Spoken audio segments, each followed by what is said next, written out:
Hello, everyone. I am so excited to finally be here with you to go live.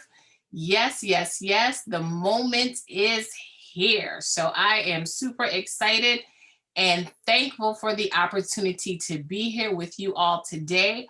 I am going to give some of you a few more minutes to log in so that we can go ahead and learn about the three ways that individuals listen that is impacting their relationships. I do recognize that this is a time that some of you may be viewing this as a replay. So as you go ahead and you watch this as a replay, I am going to go ahead and invite you to put replay in the comment section. So again, welcome to all of you who are joining me live today, as well as those of you who are joining me live as a replay.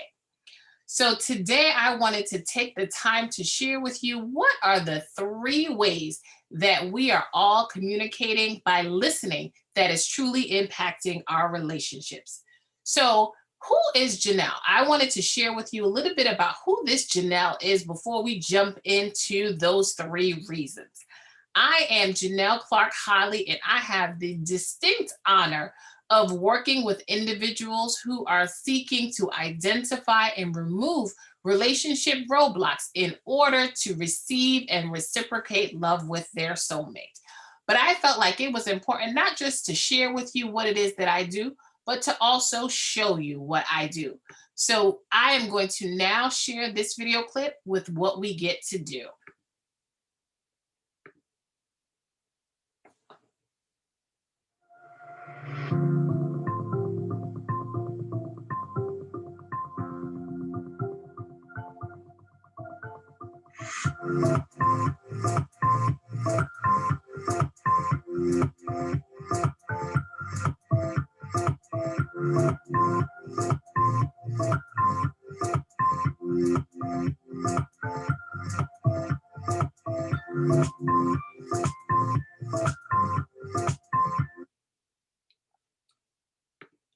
Wonderful. And like that said, I am definitely excited about partnering with you.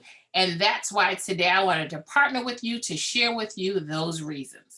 So today we're going to go ahead and jump right into those three reasons. One of the reasons, and the first reason that I'm going to cover today, is that individuals will go through is they will listen for flaws. And I will say that this often happens because we all have some form of PTSD as it deals with past relationships. So as we have new opportunities to be with someone else, what we have a tendency to do is we're listening for flaws. We're listening for that individual who's going to mess up.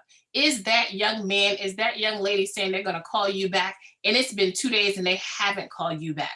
Are they saying things that you know that in the past has been triggers for you? So as you're listening to them, you're not totally tuned in because you are truly just listening for what it is that they're going to say that's going to be a trigger, and it's going to go ahead and you believe allow you to stay clear of falling into the same traps.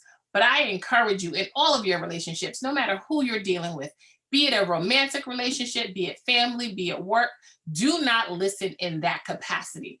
If you find that you're listening in that capacity, step back and determine what is it that you need to address in order to make sure that you're more receptive to dealing with individuals. So that's the first reason. The second reason that the second way that individuals communicate when they listen is what I like to call for a cause. When you are listening to your significant other, when you are listening to someone within your job, is there a purpose for you to engage in the conversation? Now, I myself have been guilty of listening in a conversation and not being clear upfront about what the exact purpose is of me listening and engaging in that conversation. So be okay with saying to an individual, what exactly is the purpose of this communication? And oftentimes we feel as though that is something, that type of discussion and dialogue is only the things that we do at work. But if they work in the office, why won't they work at home? Offer the best practices that you're using in any capacity to be used in all capacities.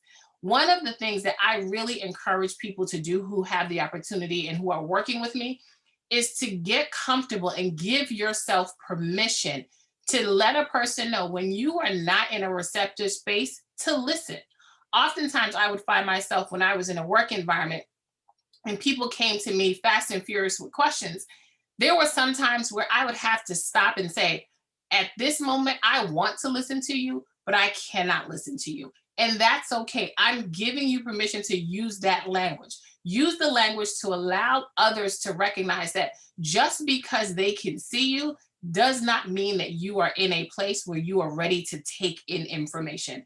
So again, be honest and upfront. And that's one of the things that I really hold on to when working with clients and working with individuals, to make sure that they know you have permission to be your authentic self. And the last tip that I want to share with you is listening for a pause. And I don't know about you, but I know for myself that I am super, super guilty of this. And that's listening for a pause. I hear someone say something and immediately it makes me think to myself, oh, I can't wait to respond to that comment.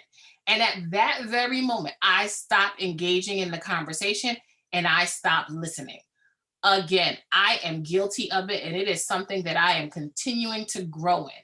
So understand that these strategies and tips that I share with you, and yes, I am coaching individuals, this communication is something where you can continuously improve and grow it. So if you find yourself listening for a pause, step back and re-engage in the conversation. Because oftentimes, whatever was that counterpoint that you wanted to make, whatever it may have been that was like, oh, I can't wait for them to just be quiet so I can jump in and share this, share that, challenge this, challenge that. What value, what increase is that information bringing? And also, I would often say that when you get to a point where you're engaged in a conversation and you are at that pause, listening with a pause, you have stopped listening. So again, we go back to what we just covered about listening for a purpose, listening with a cause. So understanding that if you are listening with a cause, when those moments of pause come, you continue to stay engaged because you do recognize the individual more than likely may cover that point, or the individual may clarify it later before you jump in. Again, this takes time and practice. The tips and strategies that I'm giving you are things that over time we get better with. So each week I'm going to come here and share quick tips and strategies with you so that way you can continue to enhance your relationship with your soulmate. And for those of you, some of you reach out to me and you say, is this group only for individuals and relationships? And the answer is absolutely not. I think it is the most remarkable time when a person is single because they have the opportunity to work on truly discovering who they are. So when the individual who is worthy of them comes into their vantage point, they are able to communicate with clarity and precision exactly what it is regarding how they love as a person and how they want to be loved. So if I'm speaking to your heart, I encourage you to reach out to me, DM me, so that we can continue to partner. I will be sharing with you at the end of this month about an upcoming opportunity for my free journey masterclass. It is a relationship journey masterclass where you really can start to delve into some of those tips and triggers and the things that are holding you up so that you can truly have joy in your relationship. Again, it has been my pleasure to come on and share these tips and strategies with you. And I look forward to coming and sharing different strategies, either via live opportunities or well as sharing posts for you. But continue to challenge yourself to be fully engaged as you communicate with your significant other. And most importantly, for those of you who are sharing with me that you aren't in that season where you're with your significant other, continue to enhance and grow these communication muscles. So when the opportunity comes, if you want the opportunity, you are absolutely ready to fully engage. I do want to thank you again. If you are watching the replay, go ahead and just post replay. And if I'm speaking to your heart, feel free to messenger me so we can connect and I can share with you how I can work with you and provide you service in what I do. Again, I want to thank you and I wish you all a wonderful day.